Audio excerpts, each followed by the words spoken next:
keep singing. It was good. We liked it.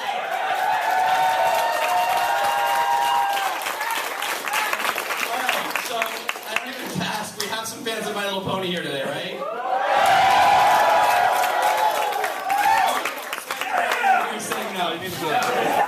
Thank you guys so much for coming out today. My name is Mike Vogel. I run creative at Hasbro Studios here in Los Angeles. So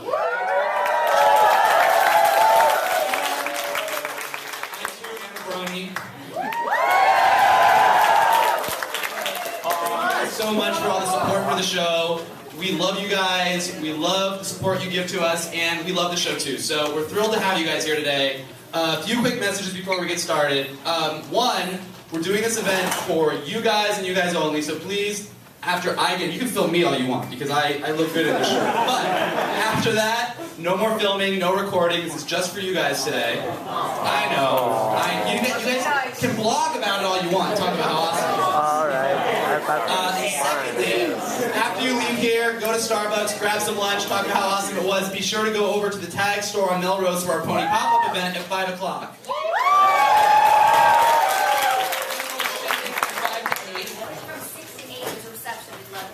Yeah, Elizabeth has invited you from 6 to 8 to her reception, so definitely tune in for that.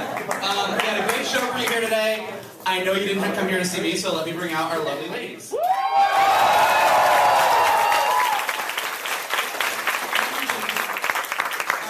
first up, we have our head writer and our Princess Pony, Megan McCarthy.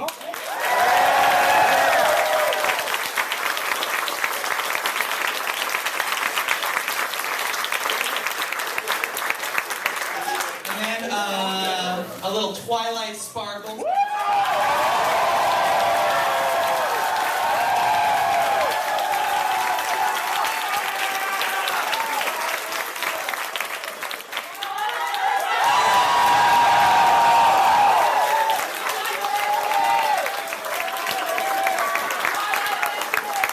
want to take a picture and tweet it?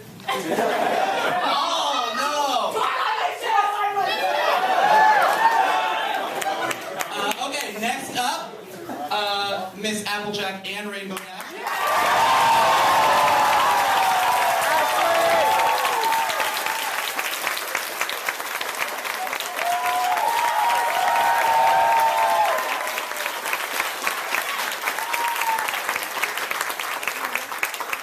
Here's one of the less popular ponies.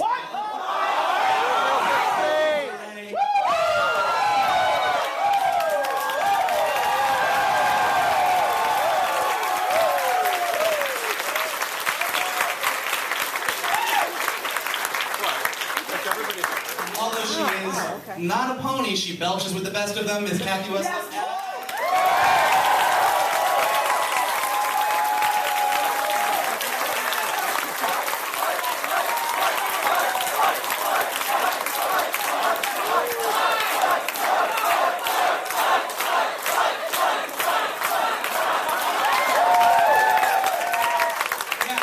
Sadly, Tabitha St. Germain could not be with us today. But we're still doing a reading, which means we still need a raring.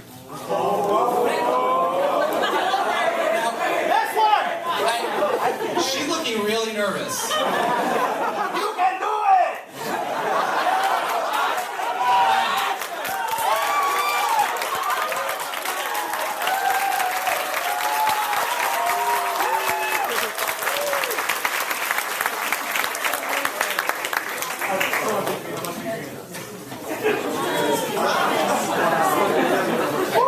What's your name? Susan. Susan Lukey, the voice of Rarity!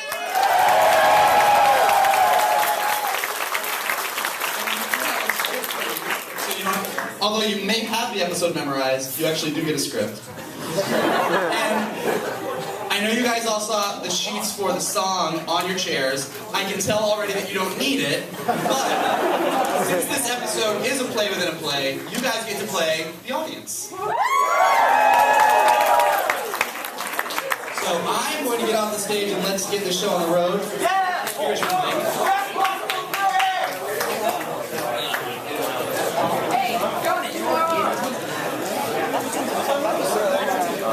There it is.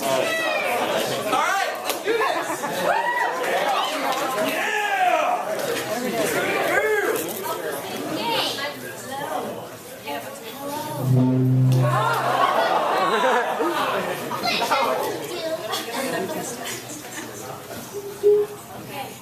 Can you hear us? Sort of. Okay.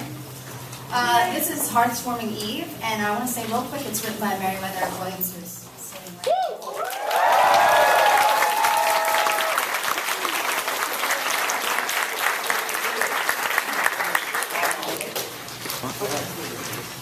Exterior countryside. A train with a reap attached to the front grille streaks across the countryside of Equestria.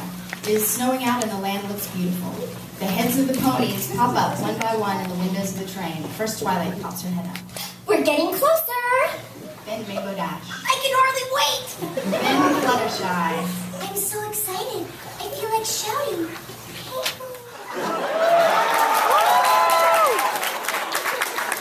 Applejack pops her head up. Woo-wee! Candlelight, here we come. Rarity pops her head up. She's wearing a huge, ridiculous holiday hat with a miniature Christmas tree. Oh, I hope I do look festive enough.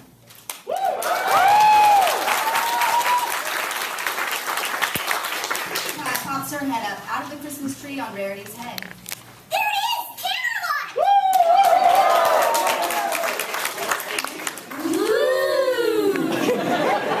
On the city of Canterlot in the distance. It's covered in snow and is sparkling with light. It looks majestic. Exterior, the train station. The train pulls into the heart of the city. The ponies exit from the train and stare in amazement. The snow is lightly falling and the city looks like a holiday wonderland. Streets are lined with tinsel-clad trees. Jolly wreaths hang on every window and every door. Colored lights have been strung across the snow-filled streets all over the city. Oh, isn't Canterlot wonderful this time of year? Rainbow Dash? Yeah, it sure is.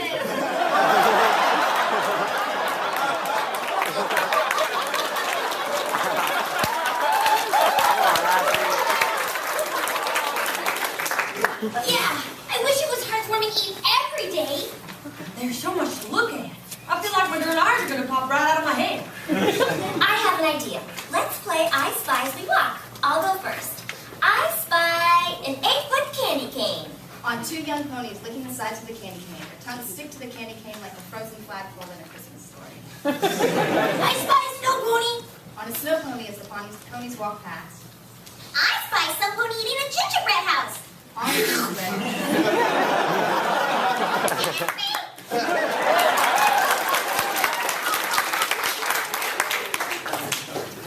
Exterior Canterlot Tower. Ponies stream into Canterlot Tower for the traditional Hearthwarming Eve festivities. The interior of the tower has been transformed into an extravagant playhouse. A stage built around the vault of the elements of harmony and decorated with traditional holiday decor. Interior, backstage at Canterlot Tower. Our ponies and a few incidental ponies are all getting ready for a pageant. Rarity is already in costume, a royal medieval gown, and is putting the finishing touches on Twilight's cutie mark and is about to move on to Fluttershy.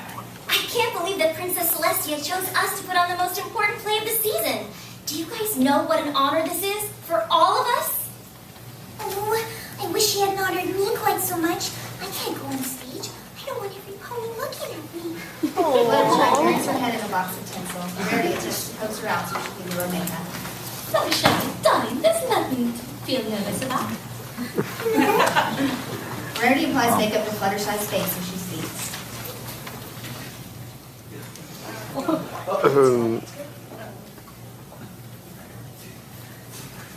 No, we're Canterlot pageant, the biggest, most important production in all of Equestria. And lots of ponies will come to watch us.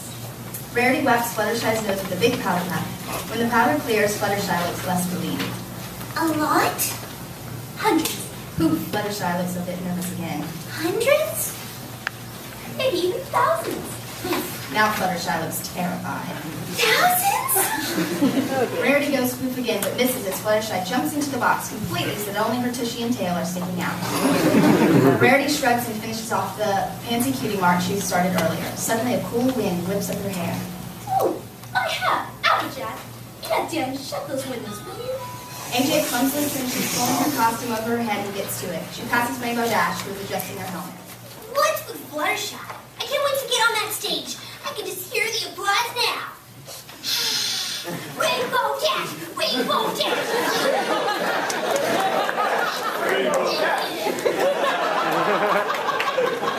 The Hearthwarming Eve pageant is a reenactment excitement of the founding of Equestria. It's about harmony and friendship. It's not the Rainbow Dash show. Well, maybe it will be after everybody sees my spectacular performance tonight. Before Applejack can scold her further, Spike suddenly enters the backstage area. He's dressed like a Shakespearean bard. Places, every pony. Curtain in 2 minutes.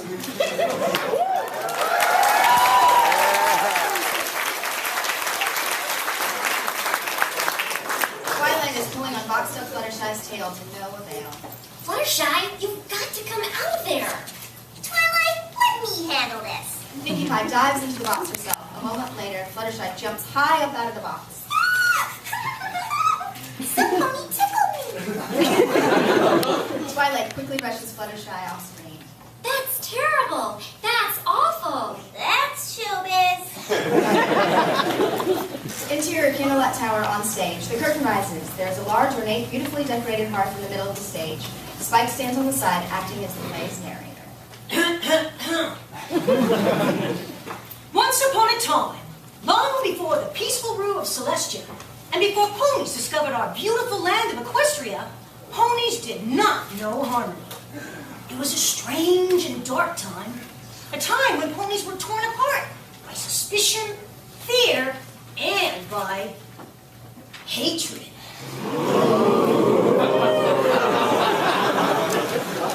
No, you believe it? During this frightful age, each of the 3 tribes, Legacy. Sorry. You want to go on? Did you want to do that little piece of the middle there for you? Go back if you want. Spotlights come up on incidental ponies playing members of each tribe in the pack as Spike introduces them. The Pegasus, the Unicorns, and the Earth Ponies cared not for what befell the other tribes, but only for their own welfare. On this sad note, the spotlight disappears. In those troubled times as now, the Pegasus were the stewards of the weather. On stage, the lights come up completely and 2 Pegasi portray the Pegasi of yesteryear. The first shapes fake raindrops from a fake cloud, and then the second descends and takes the cloud away, and a fake sun is revealed. But they demanded something in return. Food that can only be grown by the Earth Ponies. 2 Earth Ponies enter as the Earth Ponies of yesteryear. A backdrop of a planted field unfurls behind them as they give the Pegasi dirty looks and hand over fake chopped food. The Unicorns demanded the same in return for magically bringing forth day and night. 2 unicorns come on stage. One gets more fake food from the Earth Ponies, while the second one points her horn up at the sun. The fake sun sets behind the backdrop, and a fake moon rises up. The lighting on stage changes. See, it was all very tit for tat back then, getting drift. On the young ponies in the audience nodding, they get it. And so, mistrust between the tribes festered until one fateful day it came to a boil. And what prompted the ponies to clash? It was a mysterious blizzard that overtook the land and toppled the tribe's precarious peace. At this point, snow begins to come down harder and harder. The camera pushes inside the falling snow. The scene wipes and we enter the reality of the play. Exterior Equestria, Earth Pony Village. The falling snow is relentless and the feeling is bleak. Stone homes with thatched roofs peek out from under tremendous snowdrifts. A primitive-looking windmill topples over from the whipping wind. Barns made from sticks collapse under the weight of snow. And so, the normally industrious Earth Ponies were unable to farm their land. A group of incidental ponies stand shivering around a tiny bonfire, trying to stay warm. The home of the Pegasus fared no better. The clouds rattle and shake, and the incidental Pegasi try desperately to hang on. The cloud statue of the Pegasus warrior crumbles and nearly buries the Pegasi underneath the cloud rubble. A primitive, bare-bones, ancient medieval castle clings to the side of the mountain.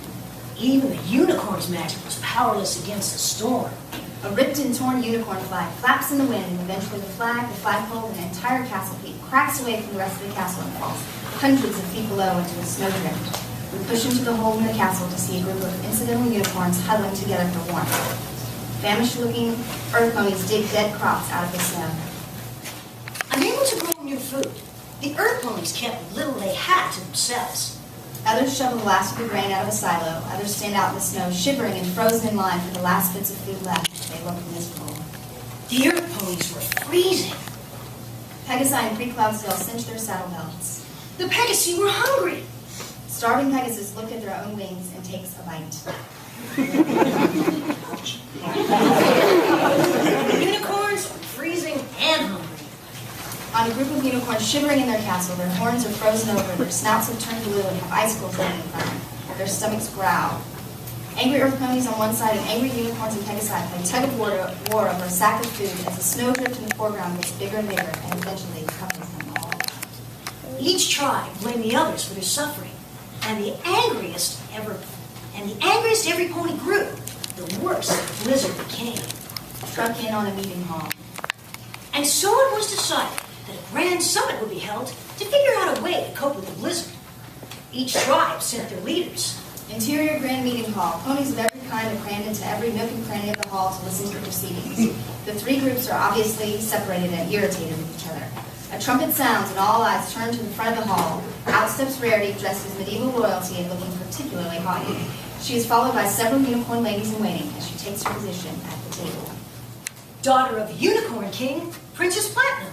Next, Rainbow Dash makes stiff, militaristic entrance, decked out in armor and flanked by several Pegasus guards. They march into their seats. Ruler of the Pegasus, Commander Hurricane. And lastly, Pinkie Pie, dressed like someone a little too excited about the Renaissance fair. Steps out waving and blowing kisses to the audience. She is accompanied by an eagle band. leader of the Earth Ponies, Chancellor Puddinghead. The three leaders take their seats very formally. They silently gather themselves and unemotionally prepare for business. Perhaps the three tribes could, finally settle their differences and, agree on a way to get through this disaster. A calm, silent beat, then... It's all your fault. What's your problem? How can you be so simple? Amanda Hurricane stands up and pounds her hooves on the table, silencing the others. Look, all I want to know is why the Earth Brodies are hogging all the food. Us? We're not hogging all the food. You are. Oh, wait. You're right. It's us.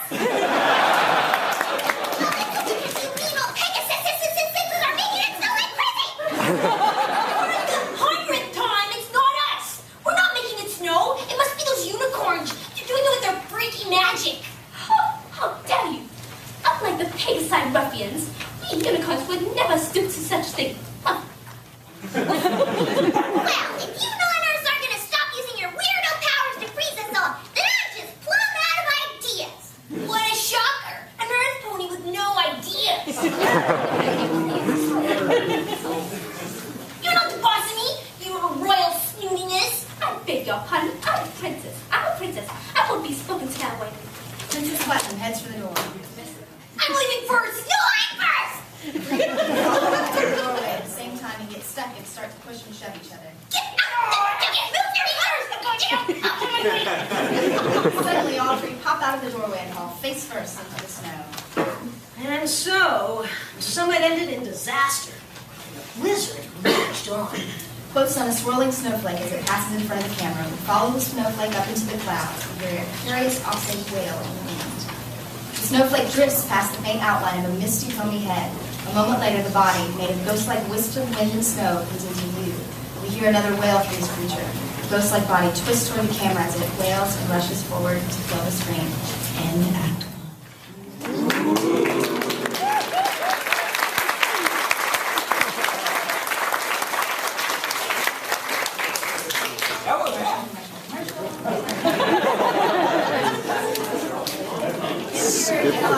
On stage, Spike continues his narration of the play. So, the summit of the tribes did not turn out as well as hoped. On stage, Rainbow, Pinkie, and Rarity give each other dirty looks as they each move to separate sections of the stage. The three leaders return home to lick their wounds and basically complain. Exterior Cloudsdale. Back in the reality of the play, Private Pansy lays dreamily on a cloud, staring at the swirling snowflakes as they fall past. Commander Hurricane arrives and shakes the snow off her back. She spots Private Pansy and starts to burn. Attention! Private Pansy is startled by Commander Hurricane and sits up all aflutter. She salutes the commander. Did the summit go well, Commander? Oh, it did, didn't it? Oh, I just knew the unicorns and Earth ponies would understand. Private Pansy! Do not speak unless you are spoken to. Understood? Oops, I keep forgetting. Sir, yes, sir. Well, what are you waiting for? Aren't you curious how it went? Oh, Commander Hurricane, sir. How did it go, sir? Horribly! Those other tribe leaders are so disrespectful. Don't they realize we are a mighty... Don't they realize that we are a mighty tribe of warriors?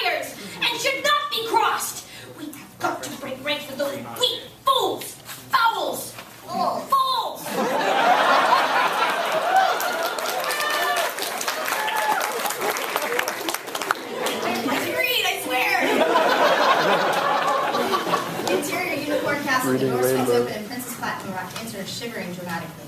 Clover, I need you. Twilight arrives. She is dressed in plain robes like a scholarly nun. Yes, Majesty. Did the other pony tribe see reason as I predicted? Oh my, Your Majesty. You look frozen. Yes, Clover the obvious. I'm frozen. Get my royal plated, my royal slippers, and something royalty hot to drink. Right away, Your Highness. Clover the Clever sits her down and continues to pamper her while Princess Platinum goes on a rant. Those other tribes are impossible. I, for one, can no longer bear to be anywhere near those lonely creatures. The unicorns are noble and majestic. We will no longer consort with these lacks of death.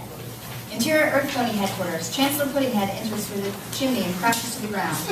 Applejack approaches. She is dressed like a medieval official, but far less obnoxious than Puddinghead. Wouldn't it have been easier to use the door, Chancellor? Maybe for you, Smart Cookie, but I'm a Chancellor. I was elected because I know how to think outside the box, which means I can also think inside the chimney. Can you think inside the chimney? I think so. Smart Cookie rolls her eyes. Oh my gosh! Hold on to your hooves! I am just about to be brilliant! That'd be the first. I've decided that the Earth Ponies are gonna go it alone! Oh, so you mean the other tribes didn't come around? Shoot. I really thought we could get through to them if we... Don't worry about them! We don't need those unicorns or the, those ponies with the wings? Yeah, we're the ones with all the food, right? Actually, we're all out. Then we'll have to go somewhere new where we can grow some new food. And with me as our fearless leader, what could go wrong? Oh, God. Where should I start? Three-way split screen between Chancellor Puddinghead, Commander Hurricane, and Princess Platinum. We must find a new land! We must find a new land! We must find a new land. Exterior stormy sky is still snowing heavily. Commander Hurricane zooms into frame and then doubles back.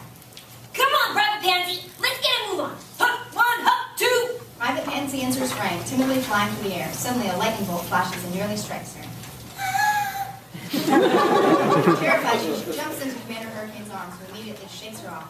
Get a hold of yourself, Private. We cannot let anything distract us from this mission at hand.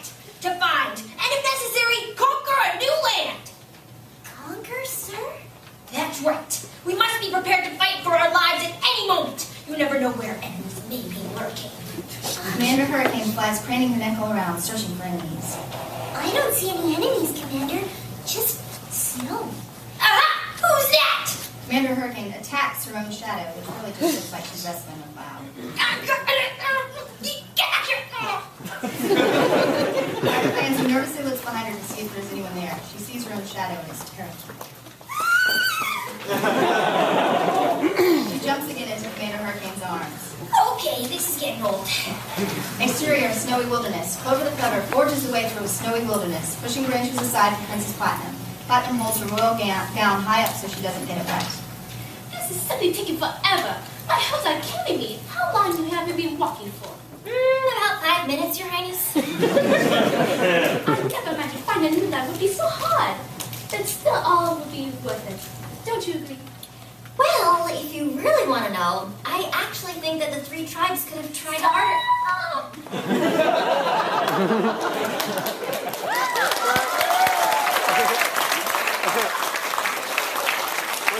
Did her voice go? What's wrong? What's wrong? Princess Platinum points with her head to the rushing stream ahead. Your Highness, it's just a stream, and not a very deep one either. We can cross it easily. I'm just let my wrong get down here. I have no intention of arriving at my new land looking like a Dragon.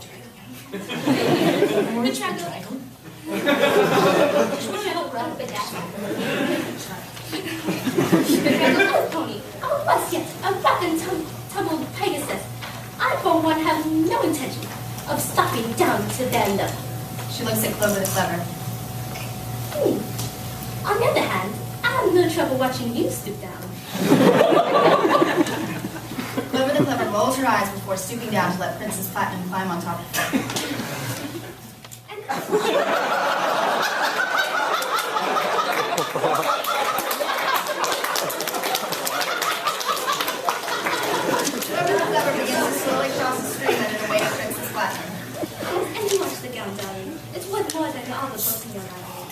Exterior, different part of the snowy wilderness.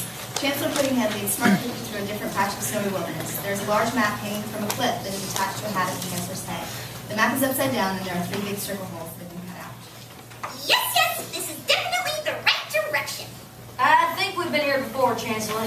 It feels like we're going in circles. On the map, Chancellor Puddinghead's eyes fill up 2 holes in the map, so she is literally looking right through it. Her snout juts out through the other hole. That's impossible. Are you suggesting that I'm reading the map wrong? Absolutely not, Your Chancellorness. Absolutely not, Your Chancellorness. It's just that there are holes in the map, and... Of course. How else could I see where I was going? Yes, Or talk. I need to be able to talk. I mean, how would we survive if I just suddenly shut up? that can happen, Your Chancellorship. It's just that the map is also upside down. Oh, I got a news flash for you, Cookie. The Earth is round. There is no up or down. You're absolutely right. It's such a relief to me that you're in charge of the map. Relief? You don't need relief. If anybody needs relief around here, it's me. I'm the Chancellor. I'm the big shot. You're just my, Secretary? whatever. You take the map. She rips the map off her head hat clipboard with her mouth and presses it on Smart Cookie's face. Well, I enjoy some relief. Yes, Chancellor Puddinghead. Interior Kenilworth Tower is on spike as he continues to narrate the play. And so each leader encountered obstacles along the way, but eventually they all arrived in a new and wondrous land. No pony had ever seen paradise before. We push in on the set until it becomes reality, and we're looking at the real Equestria. Majestic mountains, a green and lush valley, perfectly fluffy white clouds, and sparkling sunshine. It's stunning. Exterior clouds. Commander Hurricane and Private Pansy jump up and down on a perfect cloud like it's a trampoline. Oh, no! We found it! This is the new land we've been searching for! What a view! I can see my future house from here. Exterior mountains. Princess Platinum stands on a mountainside. There are gems embedded everywhere in the mountain. Clover the Clever is toiling to make a pile of gems in front of the princess. I've never seen such gems. Princess Platinum lifts a ruby to her eye. This ruby is dazzling. This whole land is dazzling. I'm double dazzled. Exterior valley, close on Puddinghead as she looks around. The air! The trees! Widen to reveal that Puddinghead is sitting on a big pile of dirt. Smart Cookie is behind her. The dirt! This dirt is the dirtiest dirt in the whole dirt world! And fertile, too. Perfect for growing food. Three-way Switzerland. The 3 leaders each pull out a flag and the flag of their tribe. Simultaneously, they declare. We found our new home! Exterior grassy neutral spot, Equestria. Commander Hurricane, with Private Pansy standing nearby, plants her flag into the ground. In the name of the Pegasi, I proclaim this land to be Pegasopolis. Exterior similar grassy neutral spot, Princess Platinum with Clover the Clever standing nearby, plants her flag into the ground. In the name of unicorns, I hereby dub this land Unicornia. Exterior similar grassy neutral spot, Chancellor Puddinghead with Smart Cookie standing nearby, plants her flag into the ground. In the name of the Earth Ponies, I think I'm going to call this new place... Dirtville. How about Earth? Earth! Congratulations to me for thinking of it. Pull out to reveal that the 3 flags are only feet apart. All 3 tribes have claimed the same land as their own. The leaders all stare at each other. I planted my flag first. Did not. Did you? I planted mine earlier than first. The name is Pegasopolis. 3 leaders get more and more in each other's faces as they continue to argue. Earth! Pegasopolis! Unicornia. Their subordinates look on confused and kind of embarrassed, smiling and shrugging sheepishly at one another behind the leaders' backs. We came all this way to get away from unicorns and Earth ponies. So did we. Aha! That proves it! Even you can't stand the unicorns! I say we fight for the land. May the best pony win. Commander Hurricane prepares to fight. That's barbaric. I'm a Princess Clover the Clever. Throw that brute into the dungeon. What dungeon? Look, perhaps if we just all calm down. I agree. Let's all calm down. I vote for calm.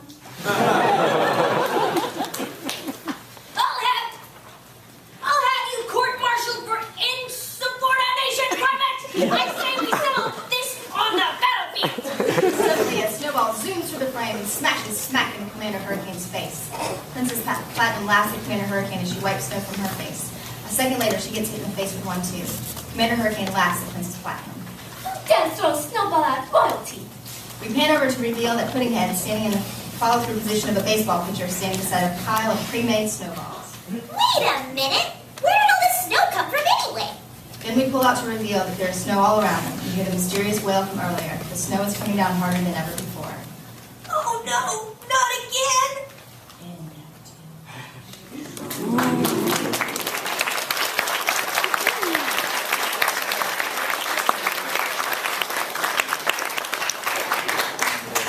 Interior Candlelight Tower is on stage. Spike stands on stage, still narrating to the audience. And so the paradise that the ponies had found was soon lost, buried beneath a thick blanket of snow and hard feelings. Instead of beautiful, it was blizzardy. Instead of wonderful, it was wintry. Instead of spectacular, it was snowtacular. Instead of...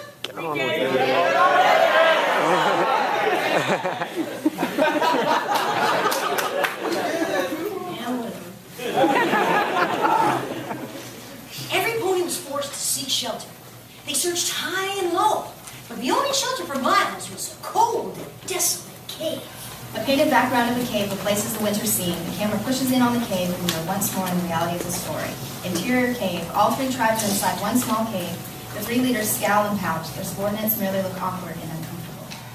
And of course, the three tribes had to share it. No pony was too happy about that. Please, Commander Hothead. It's Commander Hurricane! Please, Commander. Could you just stand back and give me my royal space? Commander Hurricane takes a step forward so they are nose to nose. You mean like this, Your Highness? Indeed not. You should see the invisible line. She draws a wide invisible line all around her. This is my personal royal space, and you are not within.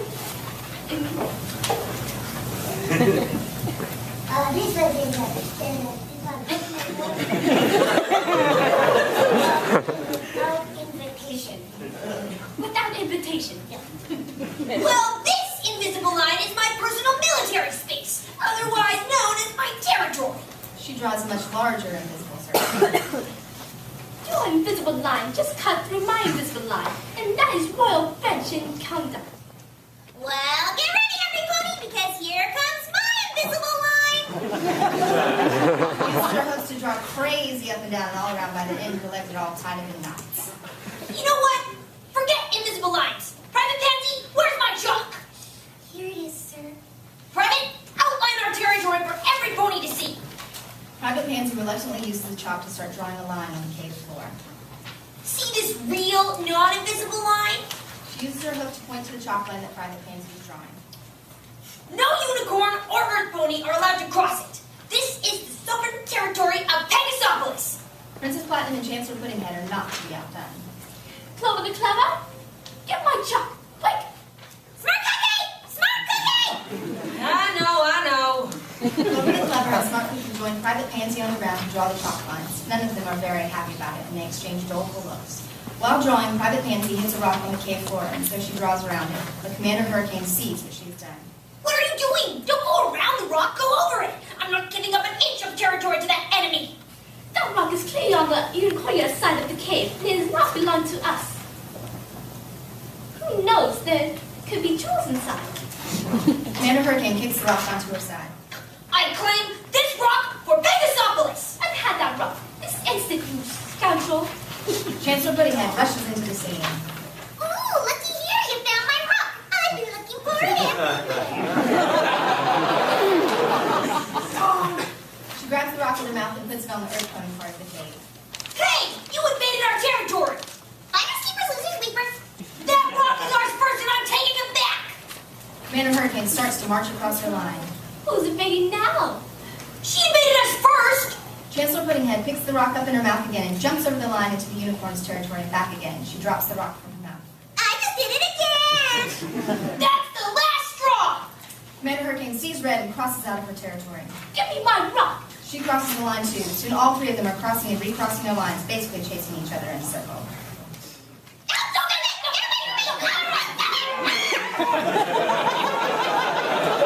The three assistants watch the leader leaders running in circles with looks of bewilderment, face palming, exasperated, and head shaking.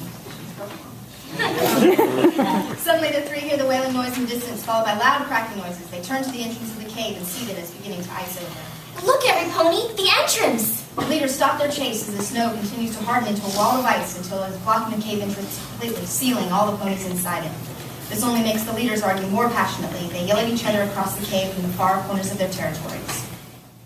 Great! Now we're trapped! There's no way out! You two deserve this horrible fate. You've done nothing but argue and fight each other. You've been fighting too, Your Highness. Yeah, worse! I haven't been fighting as much as you! Just then, Smart Cookie notices that Chancellor Puddinghead's feet and legs are beginning to freeze over. Smart Cookie is scared and she backs away into the middle of the cave. How ridiculous! A unicorn never stoops to fighting. Clover the Clever notices that not only are Princess Platinum's feet and legs frozen, but now her middle is starting to freeze too. Terrified, she backs away to the middle of the room. That's just because you wimpy unicorns. You never win! As Commander Hurricane says this, she realizes that she too is freezing over. Her feet, legs, and middle are already frozen. Private Pansy realizes it too. Terrified, Private Pansy slowly backs away into the middle of the cave. Before finishing their last words, each leader's head and finally their lips freeze over. Earth ponies are numbskull! On Princess Platinum, completely frozen over. Make a sound. On Chancellor Puddinghead, completely frozen over. Unicorns are stuck! Wide out to see the three assistants slowly backing away from their leaders into the middle of the cave. At the exact same time, the three assistants bump into each other, exactly where the three chalk boundary lines converge. Terrified, they turn to look at one another and breathe a sigh of relief. The next moment, they hear an eerie, mysterious wail.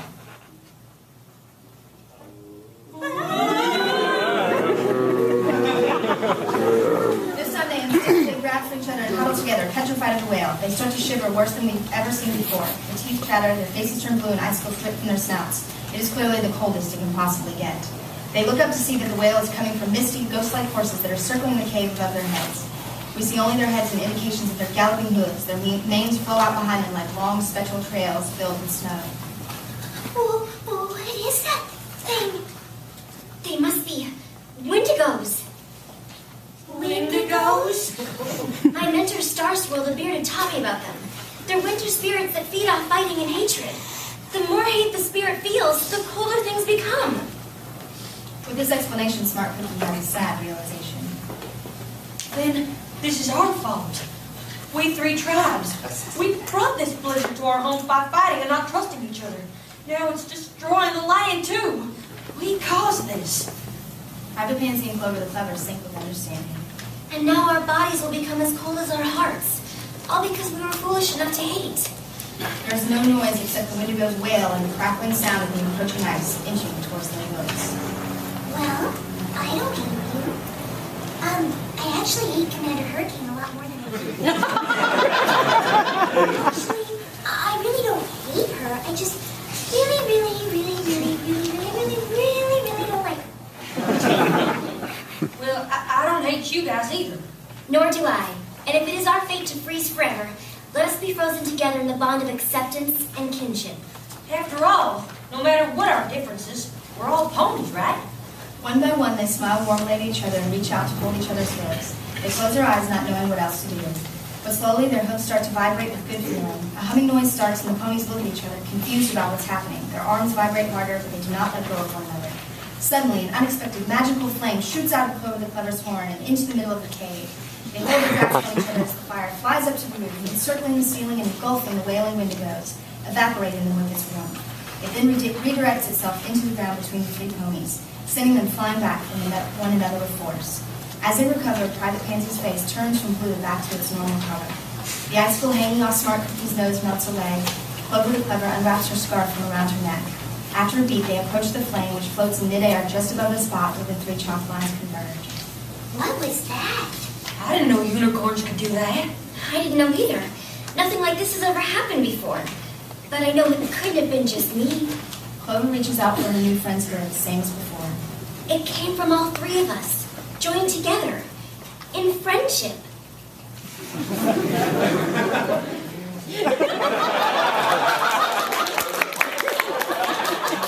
I'm out of here. It is? It came from all That's not mine.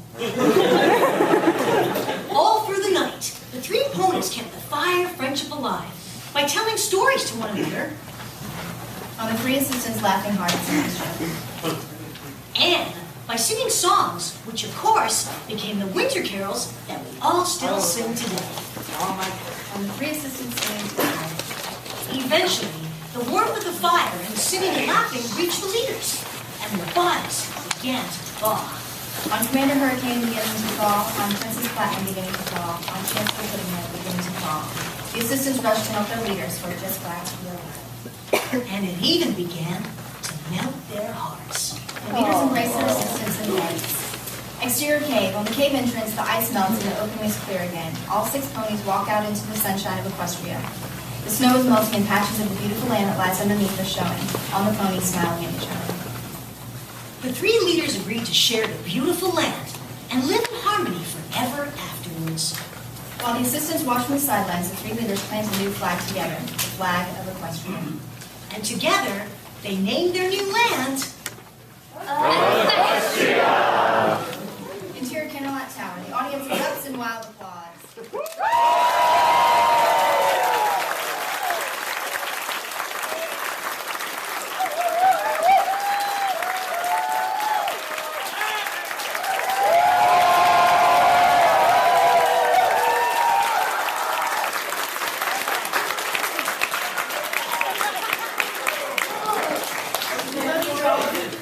The ponies are all gathered, still buzzing with the excitement of the show.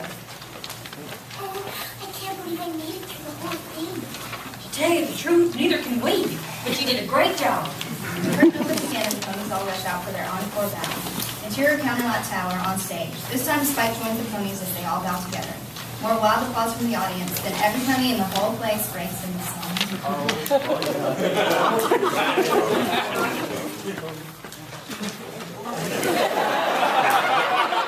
On 3, 2, 1.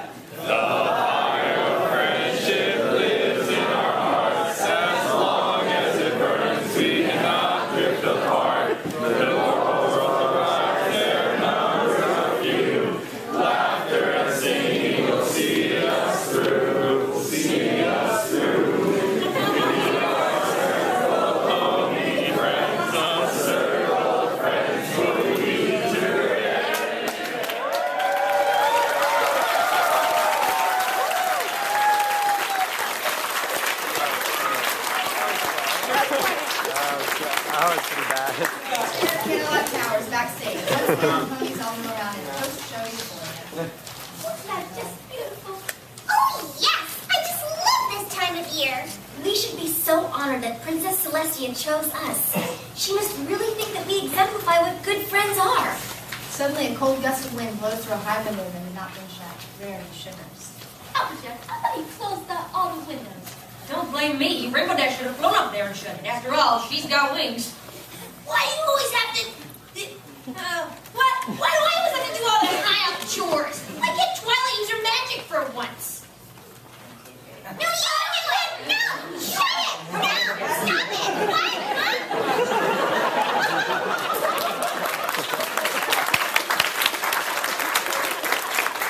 After the eerie wail of the season together, they all love each other. You know what? I got it. They all share a laugh as we fade.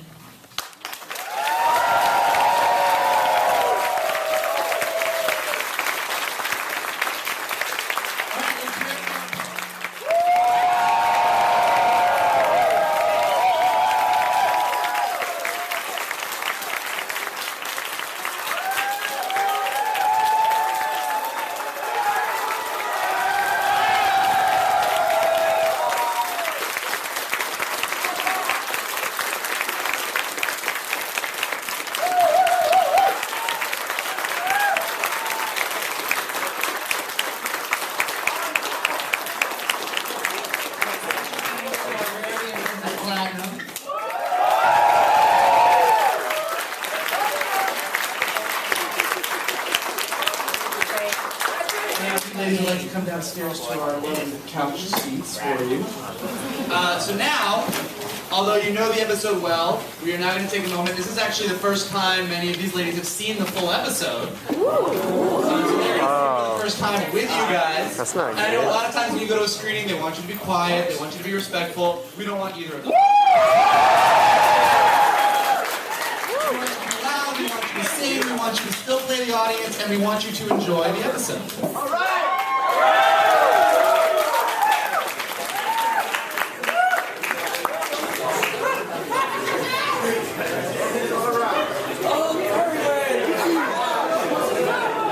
And again, reminding you Oh, we guys, should have sat in the we front. have That's tags lame. for this afternoon for the reception from 6 to 8. Bro, pass it on. There are t-shirts on sale out front as you guys come back from the screening. And of course, continue to watch and support Hasbro Studios' My Little Pony on the Hub.